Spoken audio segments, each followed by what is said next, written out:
అందరికీ నమస్కారం. ఆంధ్రప్రదేశ్ నూతన శాసనసభ్యుల ప్రమాణ స్వీకార కార్యక్రమం ముగిసింది.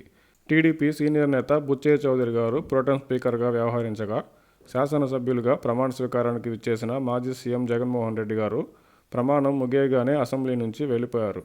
అసెంబ్లీ సమావేశాలకు ముందు రోజు వైసీపీ నేతలతో మాట్లాడిన జగన్మోహన్ రెడ్డి గారు వైసీపీకి ఉన్న సంఖ్యాబలం దృష్ట్యా సభలో చేసేది ఏమీ ఉండదని వ్యాఖ్యానించడంలో ఆశ్చర్యం లేకున్నా, రాబోయే రోజుల్లో వైసీపీ శాసనసభకు వెళ్లే అవకాశం దాదాపు లేనట్టే అన్నట్టు జగన్ గారి వ్యాఖ్యలు ఉండడం గమనించవచ్చు.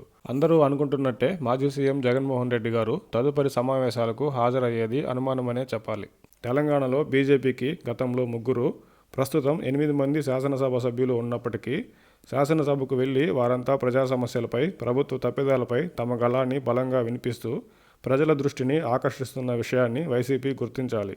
శాసనసభ వ్యవహారాలను ప్రజలు ప్రత్యేకంగా చూసే నేపథ్యంలో సంవత్సరంలో అతి కొద్ది రోజులు మాత్రమే జరిగే సమావేశాలకు వైసీపీ వెళ్లకూడదని నిర్ణయించుకుంటే మాత్రం ఖచ్చితంగా ఆ నిర్ణయం అతిపెద్ద రాజకీయ తప్పిదంగా మారడమే కాక, శాసనసభ తొలి రోజునే మాజీ సీఎం జగన్మోహన్ రెడ్డి గారు శాసనసభకు వెళ్లకుండా ఉండేందుకు కారణాలు వెతుక్కోవడంపై మాత్రం విమర్శలు ఎదుర్కోక తప్పదు.